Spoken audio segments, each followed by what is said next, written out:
Alright. Here we go. So today we're going to be talking about Tracer Advanced Decision Making Guide. Now, what I mean by this is we're basically going to go over everything I think about when I consider making pretty much any decision with Tracer. So, to get right into it, I wanted to go into counter heroes with Tracer. And I have primary and secondary heroes that I consider to be counters. And I may have left one or two out, but I don't really consider them counters, and I can't think of them right now. But these are the 7 heroes that I consider to be counters. So the first one is... These are in no order, by the way. This is the primary counters. They're in no specific order. Roadhog. So Roadhog is a primary counter because one hook equals a death, and I'm sure most of you have been hooked by Roadhog before, and most of you know that you get hooked once and you're done. So that's his reason. Then you have McCree, and to be honest, I don't really consider McCree to be a primary counter because if you can play it correctly, he shouldn't really be a problem. And obviously McCree's a counter because of his stun, and he can one tap you in the head. But if you can manage to bait out his stun, he is not a problem at all, unless he is a god McCree or has an aimbot. Third and final primary counter is Soldier 76. Now Soldier 76 is a counter because of his direct impact. And if he can manage to hit 1 or 2 shots on you and direct impact you, you are immediately dead. Nothing you can do about it. And for the most part, it happens so fast you can't even react to it. You get hit by 2 shots, you get hit by a right click, and you're dead. And it happens usually in less than half a second. So those are the 3 primary counters. And now I'm going to talk about secondary counters. And like I said, these are in no specific order. There's 4. The first one is Sombra. Now, Sombra is a counter because she can hack you. And once she hacks you, you can't blink, you can't recall, you can't do anything but sit there and hope no one kills you. And with 150 health, usually if somebody hits you, you're dead pretty quickly. And her hack is close to, I don't know, 4 or 5 seconds. It's extremely long. But then we have Hanzo. And Hanzo's not really too much of a problem unless you get scatter arrowed. And if you get scatter arrowed, I don't even think all of the arrows have to hit you. I think half of them can hit you and you'll die from them. That's pretty much Hanzo. Not to mention he can one-shot you if he gets a headshot, but that's pretty much the case for any hero. But then there's Zenyatta. Now Zenyatta, she's not really a direct counter, but she pretty much makes, or he pretty much makes any other hero a counter to you. Meaning, as long as that Discord orb is on you, pretty much any hero can kill you relatively fast. So that's a big problem. Looks like I have to invite someone. What the heck? Just happened? It kicked us all even though we were all moving. Yeah. Like I got the message even though I was doing things.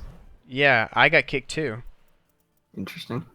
You want me to start it? See if it... No, like it completely kicked me. I can't even do anything. I'll add you guys back. Okay. Wait, is he the leader? Am I? No. Yeah, he's the leader. Okay. Well, now... Wait. I'll send you all an invite. You were the leader first? Okay. That's weird. That was pretty weird. Interesting. Is everybody back here? Nope. If you just click me and join my game, you should be able to get in here. It's 8. Yeah, make sure you're shooting occasionally. I was shooting and it still kicked me. You have to be sure with the enemy. Okay. Hit something? I don't... Okay, well, sure. Okay. Anyways, back to what I was talking about. Zenyatta basically makes any enemy hero a counter to you, because as long as that Discord orb is on you, you're pretty much dead. Relatively fast. So other than that, there's one other counter. It's not necessarily a counter directly. I consider Symmetra to be a big counter, because if you walk into a room and she has 3 to 4 turrets placed on any of the walls, you're dead in less than a second unless you can react extremely fast. And other than that, if you don't have any blinks, her left click will burst you down extremely fast. especially if she's shot a target before she comes to you. So those are the counters. I will make a list and I'll post it. I'm actually reading off a list that I just typed out before this. And that's pretty much it for counters. Other than counters, I have primary targets to approach. And they are from most important to least important. So what I mean by targets to approach is who you want to choose to fight when you go into a fight. And we'll get more into choosing. We'll talk about choosing a fight and actually getting into a fight later. But for now, we're talking about the most important targets to approach when you do approach. The first are supports. In terms of the most important supports to go for, you should probably consider Ana or Mercy to be the most important support. Other than that, you can choose to go for a Zenyatta or a Lucio, and in some cases a Symmetra. But Ana and Mercy are the biggest game-changing supports, and you should always consider those first before the other ones. So that's number 1, supports. Number 2 is the most significant threat. So an example of that is a Reinhardt or a Soldier 76. And to go into that into more detail, when you go into a fight as Tracer, you want to take into consideration who can do the most to our team right now. So if you realize that the Reinhardt hasn't ulted in 3 to 4 minutes, or 2 to 3 minutes, because 3 to 4 minutes is extremely long. If you notice that they have not ulted in a long time, you can probably consider him to have his ult. So if you know that taking the Reinhardt out of the fight will give your team the biggest advantage into winning the fight, or possibly the game, you probably want to go for him before anybody else. So things like that can greatly change the game. So a lot of players just go in and they stick their bomb to the first person they could possibly think of. While that can actually help your team in some ways, it doesn't benefit them the most. Choosing the correct target does. And that's basically what I'm trying to explain right now. So that's number 2, the most significant threat. Number 3 is an ult battery. So we talked about that in the last class. I don't know how many of you guys were in here. I remember quite a few names. But ult batteries are any tank that can give you a significant amount of ult charge. And a great example of this is Roadhog, or Reinhardt, or D.Va if she doesn't have her Matrix up. Any big target that has a lot of health that's easy to hit. Now, we also got onto the subject of how much damage gives you how much ult charge. So, I'm not sure what it is for critical hits. That was a good question that came up last time.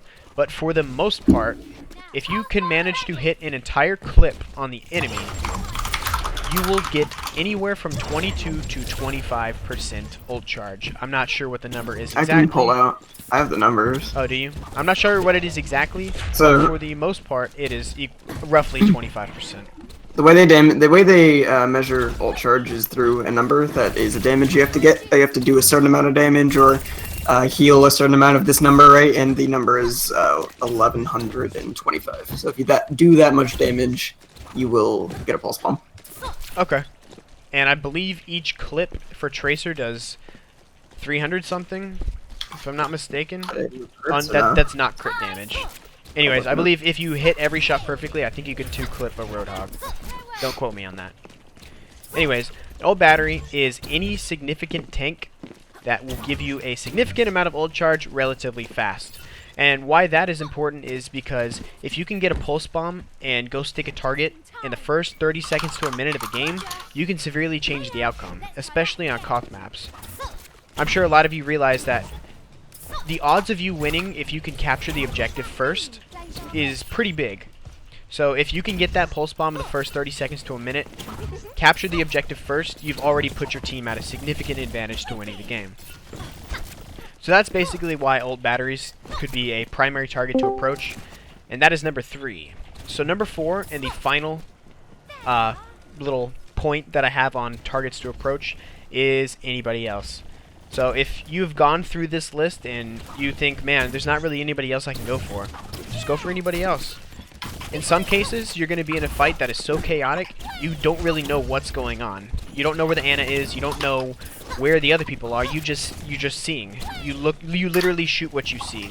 So if you ever find yourself in a point where you're not sure what's going on, it's perfectly okay just to shoot whoever's in front of you. You may not be doing the most that you can do, but at least you're doing something. if that makes sense. So, back in the ult battery thing, it's perfectly okay to fight a tank. You may think you're not doing much, but you're actually charging your ult and helping more than you know. That's just another point that I had below this whole primary targets thing. So that's kind of on the topic of ult batteries, and it's not really in the correct order, but that's just an extra point. So the next thing that I have is, one sec. Next thing I have is ult conditions. Now, if any of you watched, I don't know if I made this in the Soldier 76 video. I think I did the Advanced Decision Making Guide for 76. I had conditional statements that you can follow to know whether it is okay for you to go in and use your ult. So, as always, I usually say this in every single lesson or every class, there's not a single answer that I could give to you that will be correct every time. These are just things that I think about before going all in. So I have 5 statements, and 2 of these statements have little extra conditionals on top of them. And I will upload this document, and I will share it with everybody so that you can, if you forget, you can go and you can look at it. But I'm just going to explain it right now. So, number 1 is, how many blinks do I have? Preferably, you want at least 2. 2 because you can, if you manage to miss a blink when you're going to fight a target, or your target is a significant distance away, you want at least 2. Preferably, you want your E up as well, and that's a part of number 1. So, how many blinks and is my E up? For the most part, once you stick your bomb, you're going to want to E and get out of the fight. However, if you do not have your E, if you know you can get out safely, you can go in and use it without having your E up. So that's number 1. Number 2 is, where is my team compared to me? Generally, it is not a good idea to solo ult someone if your team won't gain anything out of it. So, for most heroes in Overwatch, you basically want to base your decisions off of, what will my team gain for this? So, if you go and you ult somebody, and your team will not either A, get a point, push the payload, or get yourself set up for a play. If you can't do any of those things by sticking someone, there's really no point to do it. It's better to just hold on to it for another 30 seconds until you're actually at a point where going to stick the Ana will do something. Because if you think about it, if your team is pushing an objective, and you go and you stick an Ana who's out of position, sure, you put her out of the fight, but she's gonna be back by the time their team catches up to the point where you're currently at. So if you can manage to hold onto your ult until it will actually make a difference, where, for example, your team you kill an Ana, and then your team can go wipe them. It's better to hold your ult for situations like that. Now you may wonder, well, if I can get the Ana out of the fight before it actually happens, isn't that a good thing to do also? And the answer is yes, but generally, you won't really get those types of situations. Most teams will either A, wait for the Ana, or B, they will blow more ults than they really need to win the fight to compensate for not having the Ana. So there's things like that you should take into consideration. That is number 2. That's actually also number 3. So I guess number 2 and 3 can be combined, because number 3 is, will my ult change the fight or push significantly? So that goes back into the whole subject of holding onto it for an extra 30 seconds to get an extra fight out of it, or to get a extra significant mean out of it. And basically, like I said earlier, as long as you can get yourself in a position where you can gain more than you will lose, or put your team at an advantage, it's better to hold on to it, or use it in those situations where you can do those things. Set your team up for a wipe, that's what I mean. So, was that confusing? Did you guys understand that? That was good. Okay. Yep.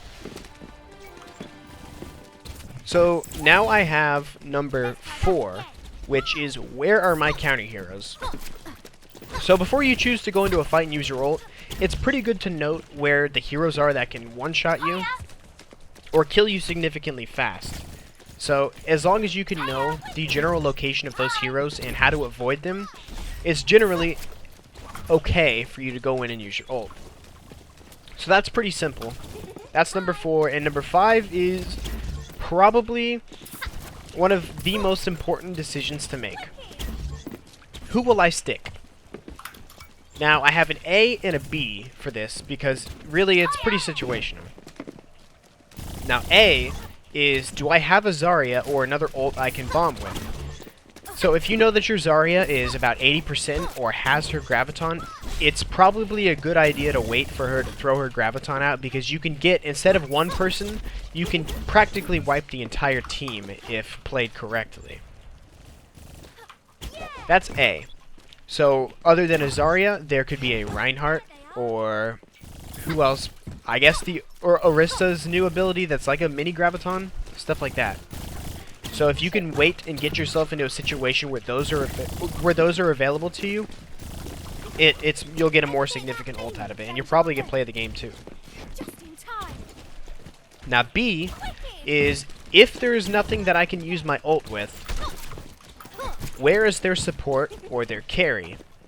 So one important thing to think about is, if I know my ult can take out any single target, which target has the most impact in this given moment? So that goes back to wondering if the Reinhardt has his ult ready, or if the Soldier 76 has been killing everybody all game. You probably want to take someone like him out first, because you know that it will insta-pop them. However, on the topic of Zarya, one thing you have to note is, does the Zarya have her bubble up? If she has her bubble up, your ult will be completely negated. So that's not really an ult condition, but that's something to take in mind before you use your ult. What is Zarya's status on her bubble? So if she has her bubble, you can stick her. I'm not 100% sure if it falls off. I think it does fall off, doesn't it? Fall off. It does? It does. Yeah. So the idea is to shoot her barrier before you stick it. So if you can shoot her barrier before you stick it, there's absolutely nothing you can do and you'll one-shot her. Now, in the case of if let's say they have a Zarya and you also have a Zarya, and your Zarya throws the Graviton, and their Zarya quickly hits Shift and E on the first target she sees. What you want to do is throw the bomb into the Graviton, and then spray at one of the two shields, whoever you think is more important to kill. If you can't do that, you can wait about a second, and both of the barriers will go down anyways. So you can either shoot the barriers or time it just right so that your ult will kill them regardless of her throwing her barrier out. So those are the 5 steps of ult conditions. I think I may have gone a little bit over and may have listed an extra one, but that's just one that came up on the fly.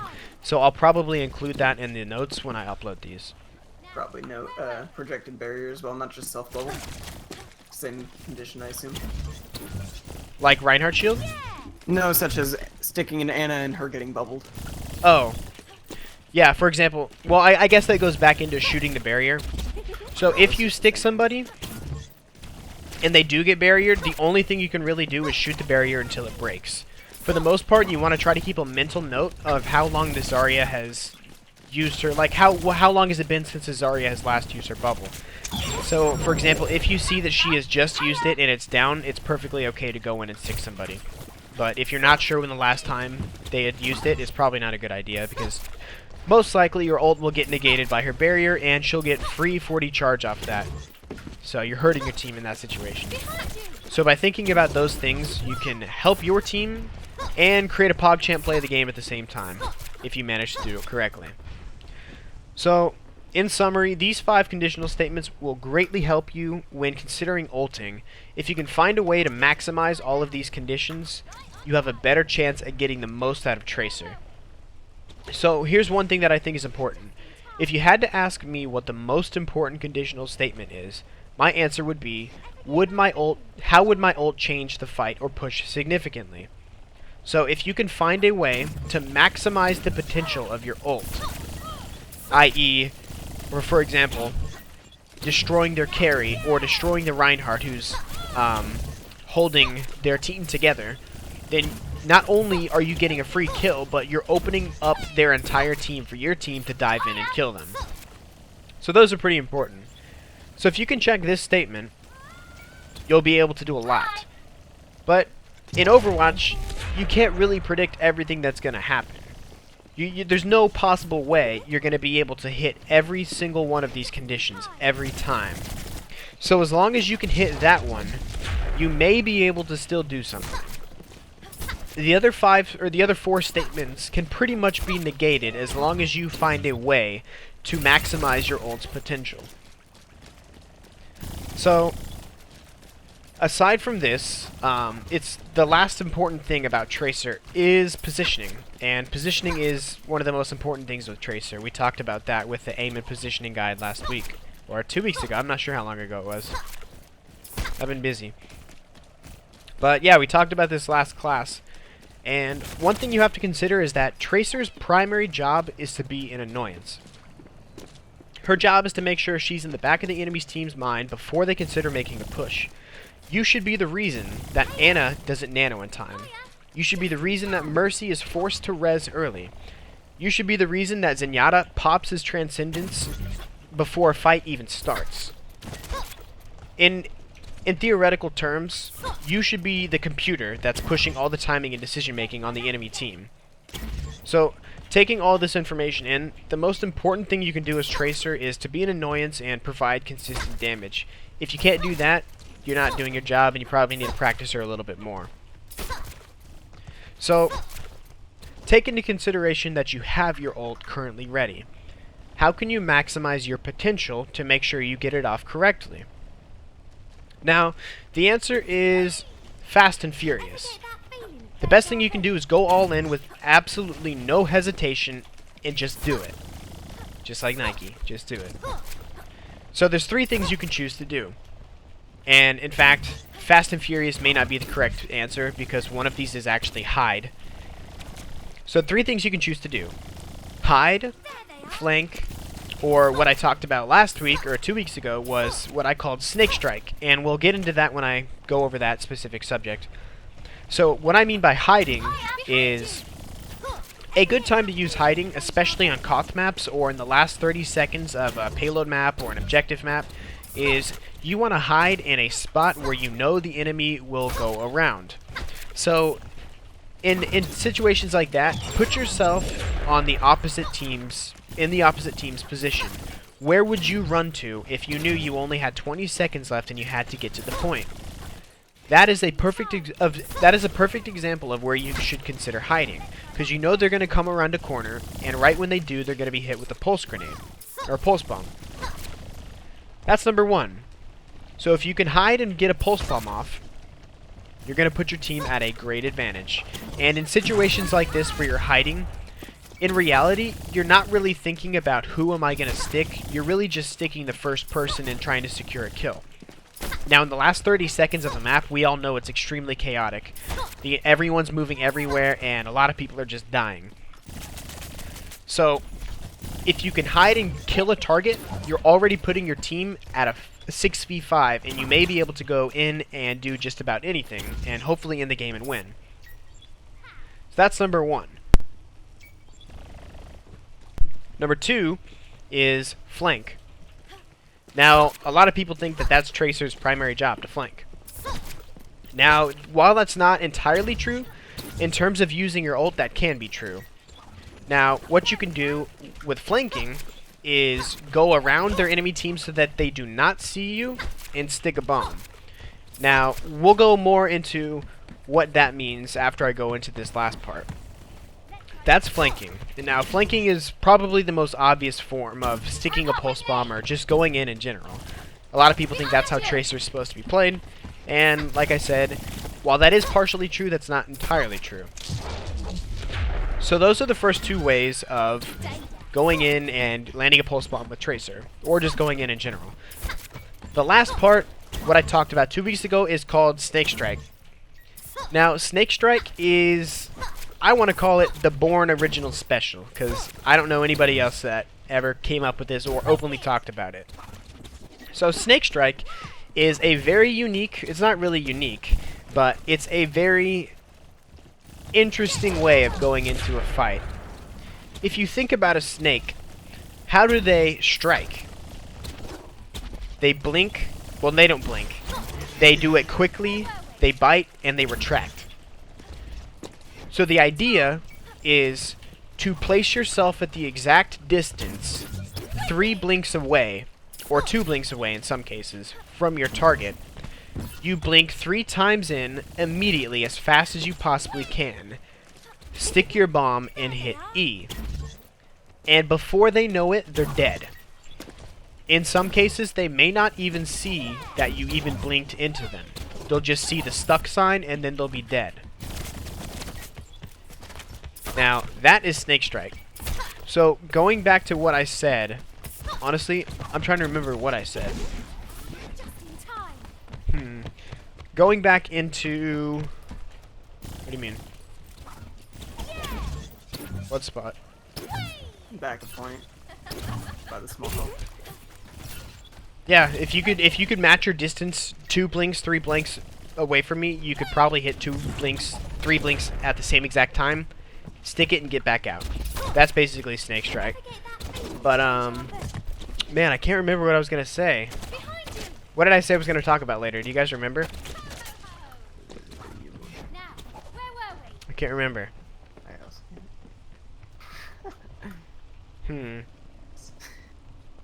We'll move on, and if I can think about it, I'll come back to it. I mean, you could just, I mean, I was gonna have you, go back to ask this anyway, Diva Suit, do you ever ult that? Do you ever consider that? Because, defense matrix is an issue. Do I ever do what? Ult the suited mech of Diva. Good question. For the most part, if there is a Diva in mech, 99% of the time, I will not stick a Diva unless I'm panicking. So, the only time I really panic is when I'm on a objective or a payload and the Diva's running around, and I've got a pulse bomb and I know I'm not going to survive long and I just have to throw it. So, in most cases, when you're in that situation, I usually just throw it on the first target I can see, and if there's a Diva on the team, usually she's a pretty big target and the first one that I can see. So generally, you want to stick a Diva from behind, basically because she has her defense matrix, and there's a chance she can eat it if you come from the front. That's the first reason. The second reason is, if you stick her, there's a chance that she's going to run into one of her teammates. And I know that's the case for a lot of heroes, but for Diva, she can fly. So if she accidentally flies back into her team trying to get away, you're going to kill a lot more than just Diva. So that's one thing to think about with Diva. You never want to approach her from the front to stick. You always want to come from behind. And you just have to hope, pray to the PogChamp god that she'll fly away into her teammates. That's basically how that goes. So those are the 3 ways that I usually choose to either A, go in, or B, use my ult. And all 3 of these options are great to use, and feel free to merge them as you get better. For example, hiding and blinking 3 times into their team, sticking and recalling, or flanking and using the whole Snake Strike thing I was talking about. So, that was more mainly based upon ult timing. I'm going to go into a little bit more in depth about choosing actual fights. So, whether you choose to play Tracer on defense or offense, these terms are generally globally. They apply globally. So, when you choose a fight, like a lot of things with Tracer, it is completely situational. Now, I also talked about this earlier, that the common belief is that Tracer is a go all in, kill everything, stay in the back line forever. Whilst a really good Tracer could do that, for the most part, that's not entirely true. The best way to choose a fight is to take into consideration, what can I do to maximize my team's potential? And this goes back to the whole ult condition thing, talking about, will my ult change the fighter push significantly? Now, in most cases, to maximize your team's potential without actually using your ult, one thing that you can do is annoy the supports or go after the carries. If you can distract someone, even for just a second, you have given your team your team the exact time you distracted them. Well, hold on. That's a little confusing. Let me rephrase that. Oh shit. Can you restart the game? if you can distract someone even for just a second, you have given your team that exact amount of time to either make a decision or make a play. So in terms of actually shooting a fight, really the most logical way I can put it is that Tracer technically is always in the fight. So I know I said earlier that that's not entirely the case of how you play Tracer, but if you really think about it, Tracer is always in the fight. And what I mean by this is, if you can be so much of an annoyance, the enemy team will always take into consideration where your exact location is. With this in mind, your best chance to actually go in is when the enemy team is distracted elsewhere. So this brings in your key element of being an annoyance.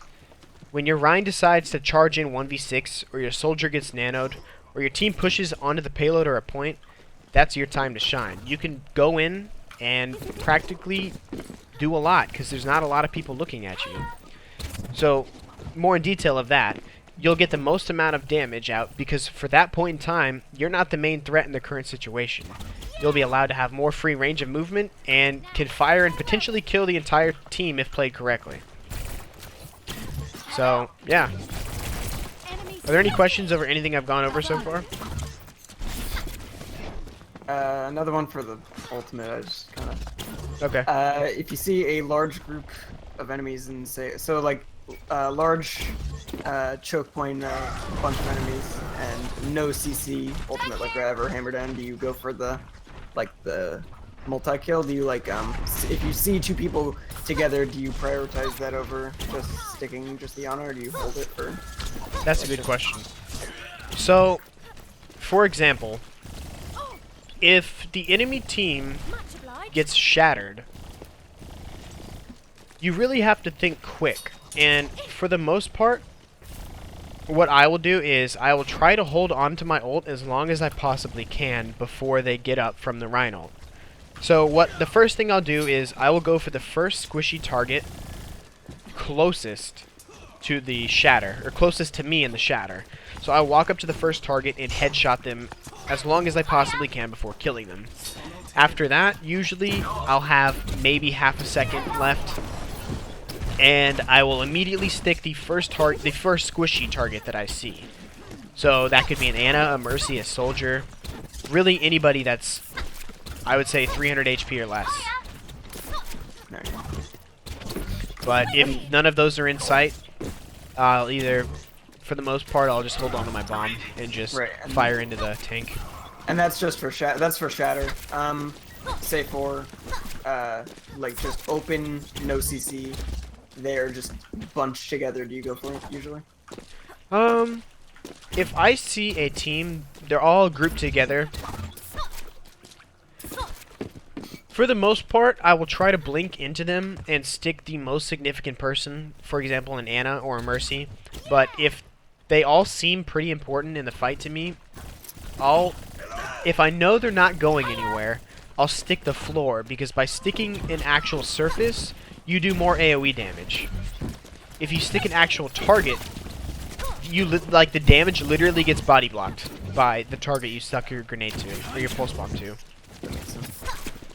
So, in terms of that, it really just depends on where they're going. For the most part, I'll throw the grenade right into the middle of them, but if I see a really significant person, I'll usually try to stick them. So it's conditional, really. That makes sense. Are there any other questions about anything I talked about so far?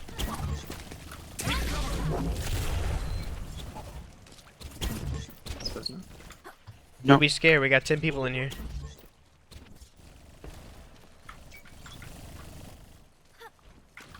I guess in like that previous situation, you'd also have to just be careful, like so D.Va doesn't like defense matrix or like Zarya bubble. Yeah, that's true. That's also true. So, in the case of a D.Va being in the middle of their entire squad, what you can do is the whole snake strike thing I talked about. What you can do as Tracer is you can either hide. We talked about it earlier. You can either hide, flank, or snake strike. Now they kind of separate into two subgroups. And to hide is, well, in simple terms, it's to hide, really, and wait.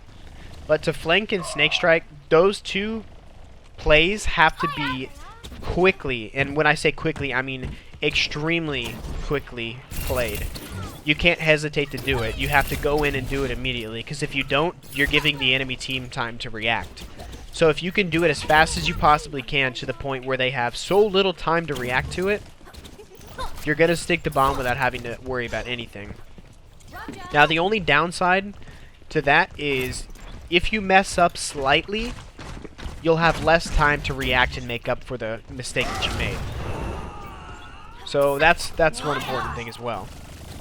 That's a pretty good question. Did I answer that, or do you have any other questions based on that? No, that's good. Okay. So this entire class, I based all of my subjects off of the Soldier 76 one that I did. Now the problem with that is I've already gone over everything I have in the Soldier 76 video. So do you guys have any other topics that you'd like covered that I have not gone over? Because I currently can't think of one. For Soldier or Tracer? Tracer. I'm not sure if you went over this already because I joined kind of late. But Okay. do you have any drills for, especially for sticking pulse bombs? Do you have any drills? Yeah. So, yeah, I guess we can go over that too. Let me see. In order to do that, we would need the entire enemy team on the other side, or my entire team on the other side. Not enough people. There's too many people. Yeah, there's too many people. I'm trying to think of what we can do. Shoot. You can just explain it. Worst case. I'll explain some drills you can do to get better at Tracer, and if some people don't mind sitting out and just watching, we can probably go into a few drills. Do whatever. So the first drill that I like to do, there's really two that we went over. We went over this in the last class, which is why the last video is so long and why I'm so hesitant to edit, and I haven't had much time to. The first drill that I like to do with someone is have them go against a McCree and try to bait out his flashbang. So we talked about in the whole counter section of a McCree, the best way to completely take the whole counter part of McCree away is to bait his flashbang. And the best way to do that is to make sure you've got 2 blinks, and the first step is to basically you want to let the McCree recognize that you were there. What I mean by that is you want him to see you, start shooting at you, and you want to see him. So you've both acknowledged each other. You've both acknowledged each other's existence. Now the next step is to blink immediately into him and let him see that you blinked immediately into him. And your next step is to immediately hit S or the back arrow key or whatever you have for the back movement key and flash or blink right back. So basically you go in out extremely fast. And 9 out of 10 times, I would say in anywhere from bronze to 4,000, most players will throw that flashbang immediately, thinking they're going to kill you. If for some reason they do not throw the flashbang, generally you just want to dance around them from a safe distance, and safe distance is, I'd say, 7 to 10 meters away. Basically any distance where you know the flashbang couldn't possibly hit you. But the only thing you really need to take into consideration is if he hasn't thrown his flashbang is his roll. Because if he can roll and close the gap in between you and him, he can land his stun and kill you. So that's one drill that I like to do, and we went over that for probably 45 minutes to an hour last time. If he rolls at you, you can just blink through him. Yeah, you can either blink through him or just blink to the left, right, or back. It really Or doesn't you matter. blink through him and then back through him the other way and make him do a 180.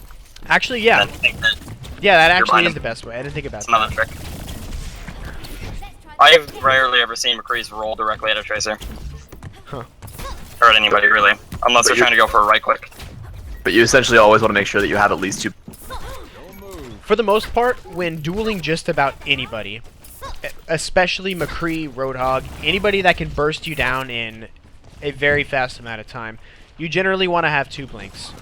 Going into a fight, generally when you're doing just about anything with Tracer, you want to have at least 2 blinks. Because it gives you something to fall back on, right? Yeah, so if you have absolutely nothing and you're literally walking around with just your E, your character is extremely slow and you'll get hit by just about anybody. What were you saying?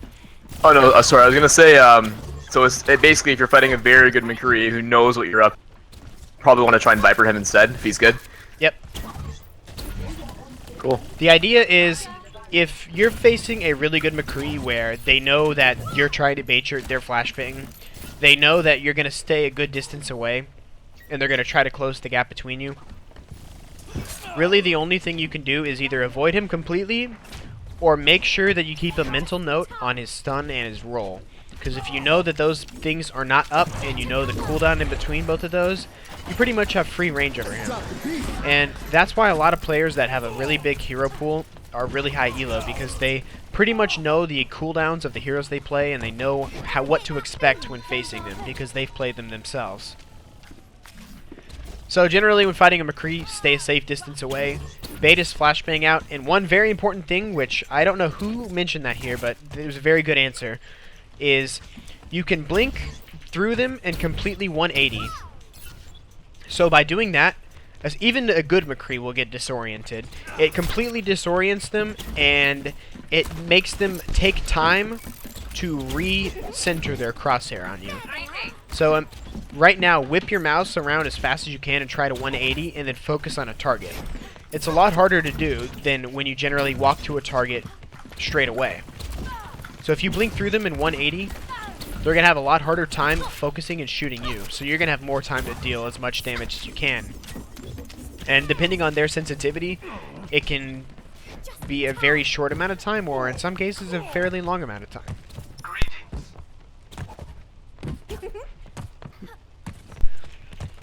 So that's my drill with McCree. The next one I want to talk about is Roadhog. And we also went into that one last time too. So Roadhog is an extremely big counter to Tracer because his hook can one-shot you, essentially. So one thing that I like to do is have 2 people, and this is the same as the McCree Tracer drill. You can have 2 people and you can practice baiting out the flashbang. You can practice dueling each other in general. For the most part, if you can bait out the flashbang, the Tracer wins. Unless the McCree just gets lucky. That's enough about McCree. On a Roadhog, you take the 2 same people, and you put the Roadhog around a corner, a Tracer around the other. Now the idea is to have the Tracer come around the corner and have the Roadhog try to hook them and kill them. Now, there's 2 ways you can do this. You can either A, try to avoid them, or B, try to dance around them and try to predict their hook. Now what I mean by predicting their hook is most Roadhogs, if you watch them and you analyze them while you're playing Tracer, most Roadhogs, the moment they see you, the moment their character faces you, they will throw their hook out. So what you can do in this situation is you can blink to the left or blink to the right, and if you wait about half a second in between, or just whenever he remakes contact with you, you can pretty much avoid his blink. And if you've managed to bait out his blink completely, the odds of you dying to him are extremely low. And what I mean by extremely low is, if you stay 3 to 4 meters away, his left click is going to do practically no damage because your character is so small, and his right click is going to do essentially no damage because you're not at that minimum for the right click to do the full amount of damage. So if you've baited his hook out, not only can you build an extremely large amount of ult charge, but you could probably duel him and kill him in less than 7 seconds. 7 seconds being the cooldown on his hook. So, it might be 8 seconds, I'm not sure. But that's pretty much Roadhog. You can also practice blinking in, baiting his hook, and sticking him with the pulse bomb. Now, one important thing to note about this is after you place the pulse bomb, you have to shoot him, I would say half a clip to a full clip, because if you don't, he will survive with about, I'd say 100 HP or so. You'd rather stick and then shoot rather than shoot him down to a certain amount of health and then stick him? If Honestly, you stick and shoot, you get ult charge. yeah, honestly, you could do both, but if you stick and then shoot, you will gain ult charge, like he said. Also, if you are dueling him and you build your ult charge off of him, the moment... What do you mean you don't gain ult? Oh, I guess you're right. Yeah, that is true. So, Cheesy GMR said, if you have your ult activated, you don't actually gain any ult charge off of it. I honestly didn't know that, but I guess that's true. The more you learn. But back to what it's like a timing issue, I think. It's like I think most ults work where during the duration of the ult, so like May ult and Zarya grab, they limit the character to not be able to gain ult charge. Yeah. Okay. Good point. I didn't know that. So next is one other important thing to notice when dueling a Roadhog.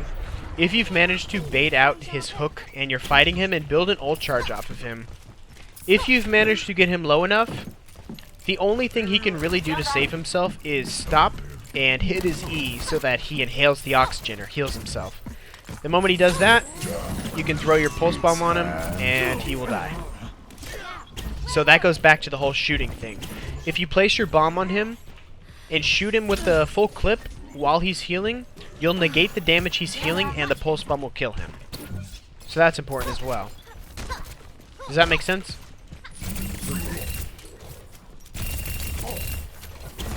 Okay. So, one other drill I can think of right now is you can do this one in the practice range. I don't think I actually talked about this 2 weeks ago in the last class. One of the most important things you can do as Tracer is, we talked about it kind of with Soldier, is the whole erratic movement thing, but this is the different form of it.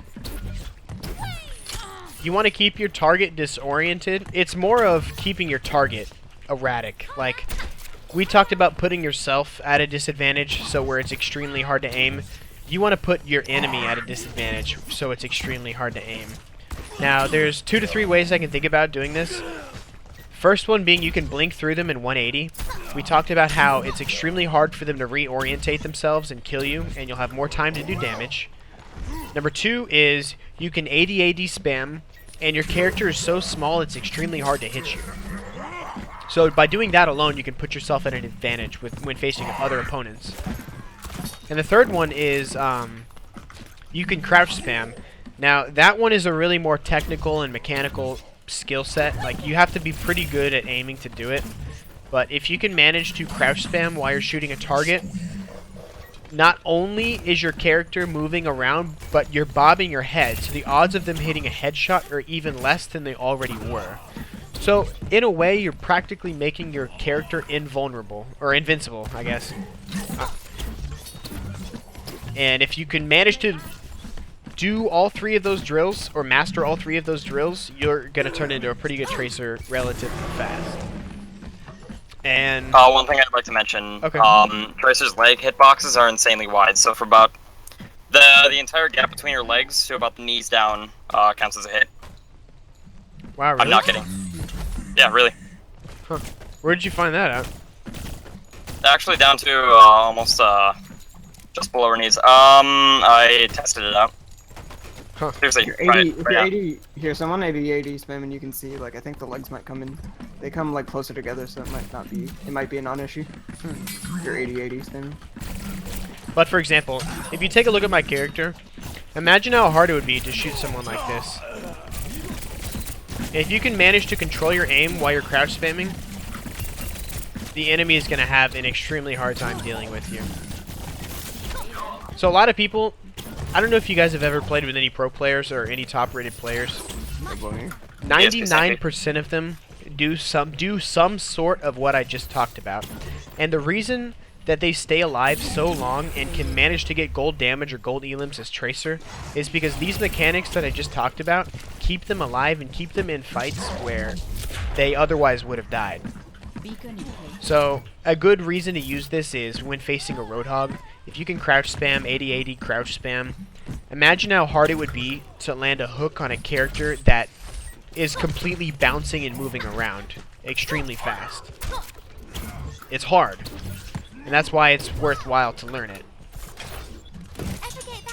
So those are 3 drills that I can think about right now. I thought I had one more. I guess one more would be working with primary counters. The last primary counter we haven't made a drill with is Soldier 76. And you can pretty much do the same thing. The only thing you really want to bait out with Soldier 76 is his right click, his rocket launcher, or whatever it is. I'm not sure what the ability's called. The Helix rocket. But if you ban those, or if you can, not ban, if you can manage to bait those, then his left click does damage, but not as much to your small character. Do you take fights with Soldier while he's in his healing field, or do you usually disengage and come back? He's really low fight him. In most cases, Yeah. if I'm fighting a soldier and he places his heal down, I get a little nervous because I know my damage is pretty much going to be negated, and I know regardless of who shoots him, he's going to be up in close to maximum health. So in those cases, I'll try to move, like crouch spam, move around, or just run away until I know it's not there. Then I'll go back in and fight him. However, there are sometimes, like I said, when I get nervous, I tend to completely lose track of exactly what's going on. And I don't know how many other people have that same problem. But especially when I play Tracer and when I'm dueling someone who can be a counter to me, if I get nervous like that, sometimes I just go all in. I won't place my pulse bomb, but my arm will get really stiff, and I'll try to lock onto the character as well as I can. And there have actually been certain instances where I can actually kill the soldier by when he has his healing thing up and when he's full health. You have to have extremely good aim with Tracer. I'm talking upper 40s in order to do it. So for the most part, I recommend just running away or distracting him with crouch spamming, etc. But that's how I would deal with a soldier, and that's something you could probably practice. Just bait out his rocket launcher, and you should be able to fight him pretty freely as long as he doesn't place his heal down. If he places his heal down, just wait. Get out and then come back. Can you use similar tactics to like McCree, like the Blink 180? Yeah, you could, honestly, you could do it with everybody. Roadhog is really good because chances are you'll make him miss his hook by a few inches, maybe. McCree's really good. You'll make him miss his flashbang. Hanzo even, you'll make him miss his scatter. Genji, he might dash in the wrong direction, slightly off. Even when you're 1v1ing another Tracer, if you can 180 and aim back faster on them than they can to you, well, then you've already put yourself at an advantage. Really, all of the 3 things, the crouch spamming, the ADAing, and then the 180ing, once you blink through them, those 3 things are essentially global. You can use them on any hero, and it'll greatly increase your survivability rate. So I think those are the 4 drills that I would recommend doing, if you can find a friend to do them with. Are there any questions over anything we talked about? Is there any specific? I guess you haven't talked about it, I guess, yet. But is there anything specific about stalling a point as Tracer or overtime, stalling overtime? Oh yeah. So we went over that in the last one, but I will gladly explain that again because I haven't uploaded that video and that's my fault. Yeah. So to stall a point with Tracer, I would say that you want to have 3 blinks up, but we all know if you're trying to get to a point as fast as you can, it's just not going to happen. So the idea when stalling a point is you want to use all 3 of your blinks before you recall. And you want to recall knowing that the moment you recall, another blink is going to be up. So that probably sounded extremely confusing. So you blink, you use all of your blinks, and then you recall when a new blink is almost ready. I guess that's the easiest way I can say it. And because the blink recharges in 3 seconds, and by that time you have you've been on the point for 3 seconds, and you recall onto the point. Yep. And for example, let's say there is a Roadhog, a Soldier. Actually, it doesn't matter who's on the point. For the most part, when I'm trying to stall a point, I will make sure that my blinks are up, and I will try to increase the amount of time I use between each blink. I will try to walk around as much as I possibly can. I try not to E unless I know that my health is so low my E would bring me back to full health. But one thing you also have to take into consideration is your recall only gives you so much health back in a certain amount of time. So you have to know that, oh shit, I have to recall soon, otherwise I'm not going to get that health back. So it's just stuff like that you have to think about. So for the most part, I will literally walk into their enemy team, and right when they see me and start shooting me, I will blink right through them. And I'll kind of walk around for a second, turn back around, and their entire team is walking at me again. I'll blink right through them, and I'll repeat the process until my health is so low I have to recall. So I think today, it was either today or last week in our TESPA matches, and for those of you that don't know what that is, it's collegiate Overwatch series. I stalled a point long enough for our Reinhardt to respawn and come back to the point. So it was roughly 30 seconds or so. It was on King's Row, on the end of the second point when they were about to get the second point. Right when they're coming in the little indoor section, I managed to completely stall so long that our Reinhardt could get back and shatter them. We still ended up losing the point, but I still took an extra 30 seconds off of their time.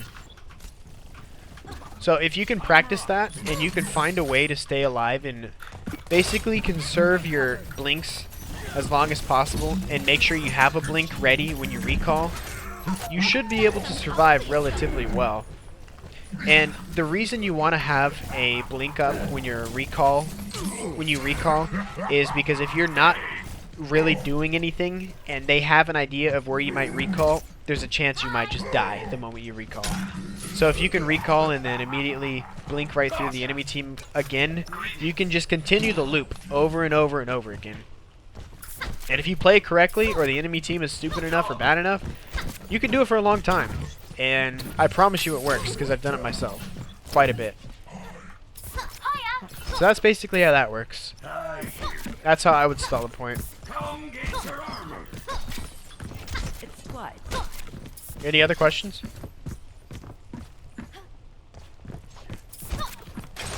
Yeah, just like what you do with Trace at the start of a fight, because some of the things I usually do is I look at what their team composition is, what can counter me, and I start harassing them. Like, what's the best thing to do when you start off in a match and you're going towards them? So do you mean like when you're running into the enemy team, what is your first thing you should... I don't understand the question. Can you repeat it? Yeah, so like one of the first things you should do when you like start off a match.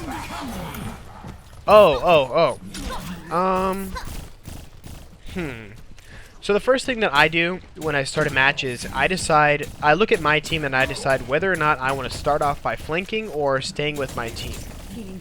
And what I mean by that is, if I know my team has a Lucio and I know my team can get to the point relatively fast, I'll flank simply because I know by the time I get around and start shooting them, they'll all be focused on me, and I'll have given my team time, and they'll already know what the enemy team is running because I've already told them at that point, because I've already been fighting them. And they'll have an idea of what to do, and they'll get the upper edge on the enemy team simply because they're fighting me and they're ignoring my team while I'm fighting them. Does that make sense? Yeah, that makes sense. But I guess if you choose to flank, your idea is you want to let your team know what they have, and you want to get them, the enemy team, on you, so that your team has time to go in. If you do not choose to flank, for example, your team is going to be awfully slow, you don't have a Lucio, you can choose to stay with your team and then break off once you guys get into the fight. And when you break off, you can choose to flank, or you can choose to fight head-on behind your Reinhardt and then poke out once a target is low. So essentially, it's kind of like Genji dashing through a target to finish them off. you kind of, if you want to, you can sit behind your Reinhardt shield, and you can fight up until the point where a target is low enough where you can safely blink out, kill them, and come back. That's a safer way of playing Tracer, but it oftentimes doesn't work. Like if your team is getting dove on pretty hard, it might not work the best. But in most cases, you might be able to pull something off by playing safe with your Reinhardt. It just depends on how you play and how well your aim/team is. So if your aim is well, you might be able to burst a target down. If your team is well, you'll have a lot of targets to blink in and finish off. So it's stuff like that that you can think about of how you'd start a game off. Does that answer your question? Yeah, pretty much. Awesome. Anything else? Yeah, I often get into situations where just the enemy team is constantly focusing me, even when I'm behind them. Yeah. Like, in theory, that's a good thing because they're not looking at my team, but at the same time, my team's not really doing anything. Yeah. What would be advisable in those situations where I'm just constantly getting shot and my team isn't really doing anything? So, you know, even to be honest with you, even at the Grandmaster level, I have that problem quite a bit. Especially on hybrid maps like Eichenwald. I'll get onto the point, and they'll realize someone's taking the point, and they'll come and try to get me, and there's 3 people chasing me, and my team is still sitting at the choke point. So really, the only thing you can do in that situation is tell your team that there's 3 people fighting you and that they need to push, and then hope that they follow through. So in that case, it's more of a communicational thing. There's not really something you can do by yourself. I guess there is, actually. If you can find a health pack and then go hide, the enemy team is going to have to walk back to the choke point, in which you're basically playing a game of cat and mouse. You go back to the point and they have to come back to you. And you can essentially do it over and over and over again. And get them to keep coming back and forth, and hopefully by then your team will do something. But and the most logical way is to go in, get them off the choke point, tell your team what's happening, and pray to God that your team goes in after you. Yeah, so it's like you're starving and you're taking all their health packs away from them, and they can't do anything. Wait, what? Was that a question? No, it's not a question. Oh, wait, what was it again? It's alright. I was just saying, like, it's like you're starving them when you're taking away all the health packs after a fight. I mean, really, you're just being a huge annoyance. Because they know they have to come get you, because if they don't come get you, you're going to get the point. But they also know that there's a chance that you're just going to run away and they can't kill you. So either way, you're wasting time and giving time for your team to do something. So even though you may not think, I'm not killing anybody, I'm not doing anything, well, you actually are, because you're giving your team the opportunity to do something. So Tracer she's pretty complicated, but in some ways she's also like a support DPS, simply because you have a lot of times where you have to just open up situations for your team, or open up choke points for your team. And Tracer's pretty unique in that way, because she can do stuff like that. There's not too many other heroes in the game that can do that.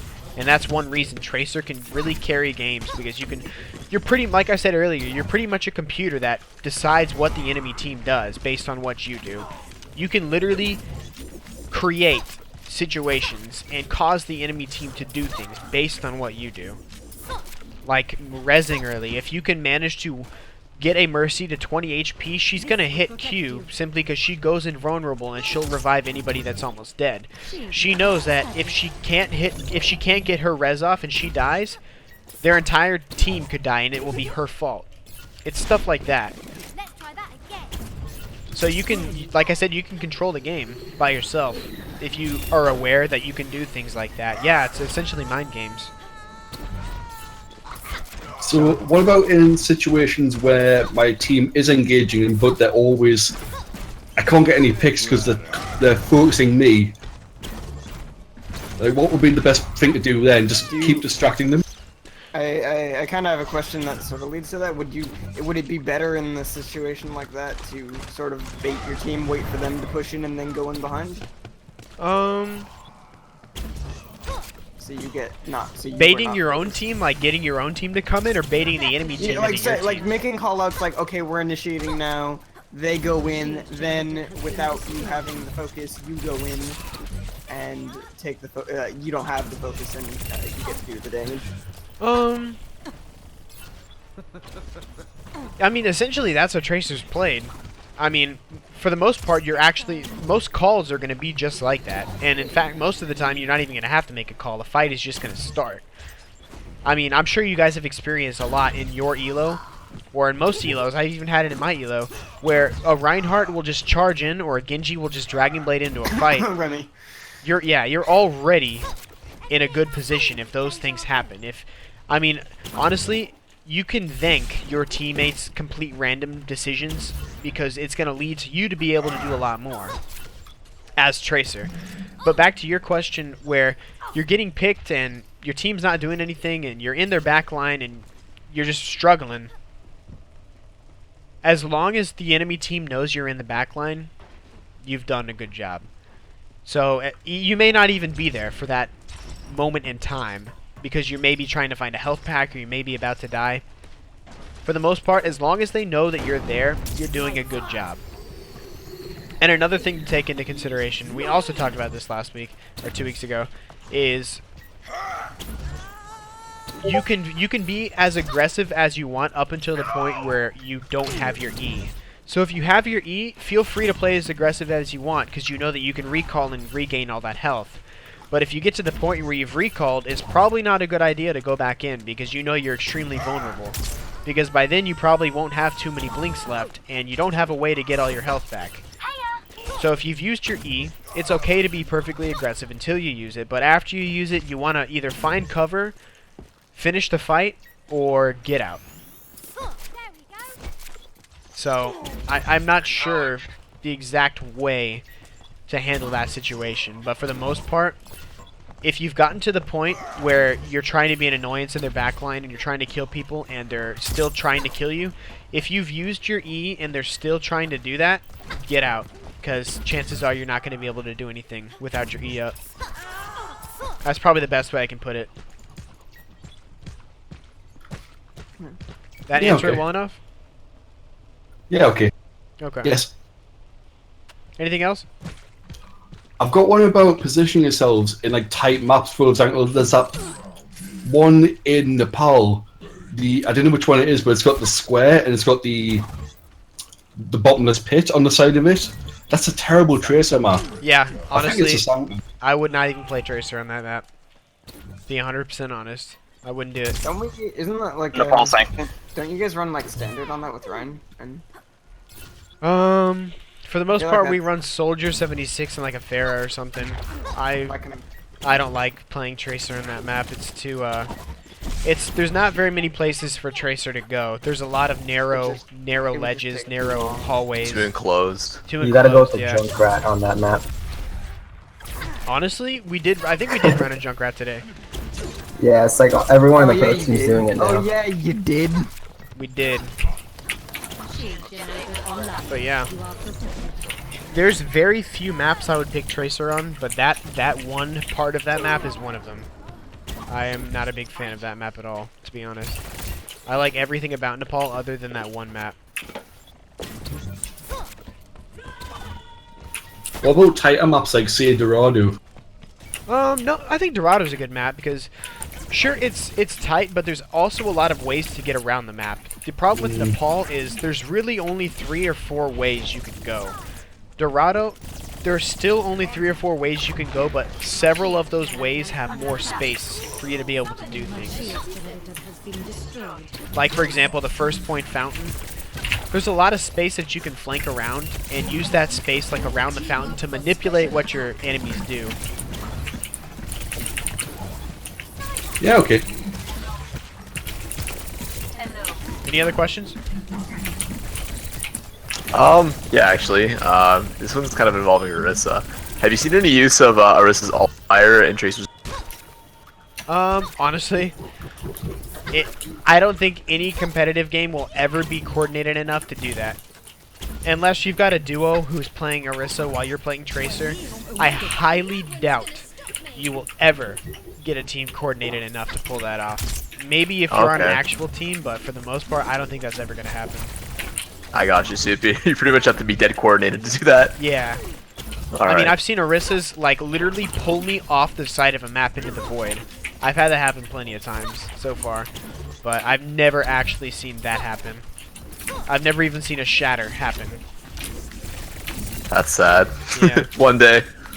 I mean, for team play, it's gonna be really great because you already know what's gonna happen because you're talking about it with your team before it actually happens.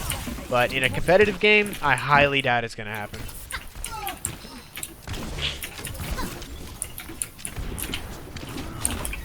Any other questions?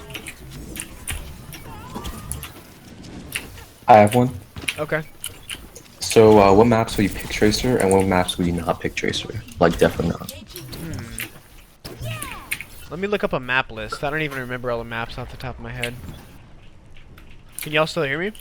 Yeah. Yep. Okay. So... Okay, here we go. Here we go. So, I would pick Tracer on Hanamura, offense and defense. I would pick Tracer on offense, defense, Temple of Anubis.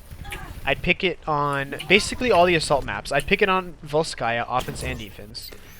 Dorado, I'd pick it. Route 66, maybe. I'm not a big fan of Route 66. I would maybe pick it on Route 66. Soldier 76 would have to be taken, or one of my other heroes would have to be taken. Generally, I would not play Tracer on Route 66. It's a big maybe. Gibraltar, I've played Gibraltar offense Tracer. Defense, I've played it occasionally. I wouldn't really play it on defense, but offense is generally okay. Hollywood, I've played it on offense and defense. Kings Row, I've played it on offense and defense. New Bonnie, I've played it on offense and defense. Eichenwald, I've played it on offense and defense. And then every single control map, except for Nepal's little void one. I think it's, which one is it? The one with the void on it? Sanctum. Sanctum, yeah, I would not play Sanctum. I would not play it on Ruins of Ilios. I play it occasionally. But for the most part, I would not play Ruins. I'd either play Widow or Soldier in that situation. But other than that, she's pretty playable in every single map. She's got a lot of potential. How would you say your playstyle on defense is compared? You might have answered this in the other one. Yeah, my playstyle on defense is relatively passive. Mainly, I'll sit at the choke point, and for the most part, teams will get extremely aggressive to get through a choke point, and they'll have a Rein charge while he's barriered, or they'll speed boost through. So in situations like that, that's really good for a Tracer, simply because you know that the Ana or their other support is going to be sitting in the back line running along with them. So they're not really focused on you, they're focused getting to a point within the choke so that they can do something else. So if you know that they're going to charge through and try to get to this point, you have pretty much free reign to go through and deal as much damage as possible because they're not going to expect a Tracer to do that. You get what I'm saying? Yeah. I get you. So wait for the push and then strike the back line. Yeah, and then if you really want to, this is slightly dangerous, but it can be extremely rewarding if played right. You can blink through the choke point while they're still there and deal a quick burst amount of damage or throw a quick pulse bomb like the snake strike thing. Kill them and then recall back. But if you do that, you have to know that you don't have your E up and you're going to be vulnerable for a few seconds while your blinks what is it called? Or on cooldown. Recall? Yeah. Blinks or recalls on cooldown. You have to know you're going to be vulnerable for several seconds. So other than that, she's pretty playable on defense. You just have to realize she's relatively she's played the same way. She's just passive until there's a situation where she can go in. You pretty much use the same tactics. There's just different times when you go in.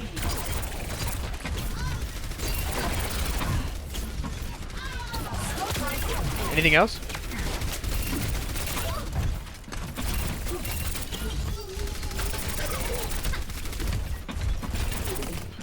What are the best pairs with to be with Tracer? Like I know Zarya for like her ult, for example, but what else works really well? Zarya, Reinhardt. Let me open up the hero list again. Really, Tracer's a really, she creates her own plays. There's only several heroes. Yeah, Discord Orb for sure. Because the Discord Orb will basically allow Tracer to one-clip about 75% of the heroes in the game, as long as you can aim correctly. But in terms of ult usage, I would say Zarya, Reinhardt, Mei, maybe? That's pretty much it. Tracer really creates plays. There's only 2 to 3 heroes that can actually combo with Tracer correctly. Right. But other than that, she really relies on herself. That's why Tracer's one of the hard, like, if you've ever played League of Legends, you know what a hyper carry is. A hyper carry is basically a single hero that can carry the entire game. And that is what Tracer is. A lot of pros have said that she has the best carry potential out of any hero ever. And another example of a hero like that is Roadhog, and I think Zarya too. But from what I've heard, in opinions from pro players I've played with in actual competitive games, Tracer is #1. And for the most part, if I see a pro player in a low elo game, 9 out of 10 times they'll choose Tracer, unless they're just filling. I have another follow-up question to the ult pairing. What about D.Va in the sense that Tracer can be nearby in a place that an enemy would hide to, thinking in their perspective, right?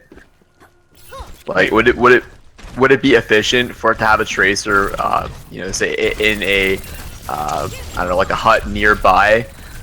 So when D.Va uses her ult, they're obviously gonna run away from it. Yeah. And then you can pulse bomb someone who's trying to hide. Yeah, people already use D.Va ults as a zoner. Yeah, so you I wouldn't think, bother with Tracers, right? You'd save I it. think that would be a good zoning tool. However, the amount of coordination you would need to set something like that up is pretty big. I don't know too many times where you'd be able to set up a D.Va Tracer bomb like that. I'm sure it has happened, and I'm sure it is possible, but I doubt that it's very likely for something like that to happen. So that's another like team situation sort of deal. Yeah. I gotcha. Because if you think about it, there's way more better options. Other than D.Va ult, there's several more better options. Than Yeah, that D.Va makes ult. sense. But I guess you could say the same thing about that for McCree's ult. His ult's a really good zoning tool as well. Yeah, true enough, because he's also zoning. Yeah.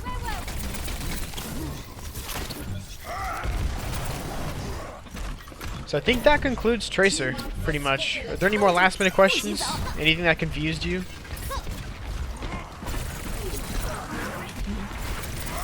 Anything I didn't go over that you need a better explanation on?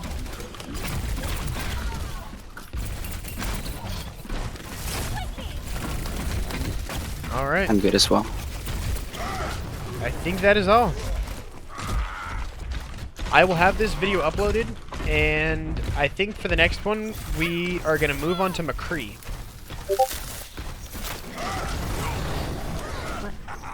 And then after that, who else do I play? I might have some guest coaches. I have a few top 500 players. Fuck.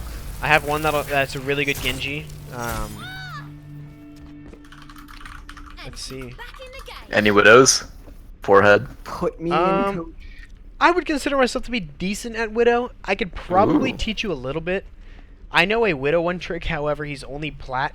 Even though I would put him at a master's level at Widow. I mean, he's destroyed me countless times in 1v1s. But however, he is only plat. Oh. The only people that I know. I mean, have you guys ever heard of Carnage? Yeah. I think I have a few times for sure. Yeah, he's a streamer for Complexity. I know Carnage. He plays one of the best Hanzos I've ever seen in my life.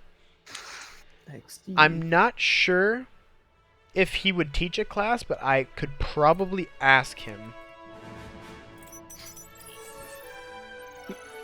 Other than that, I've got probably a Pharah main and a Genji main. Any anime mains? I have a 60% win rate on Ana.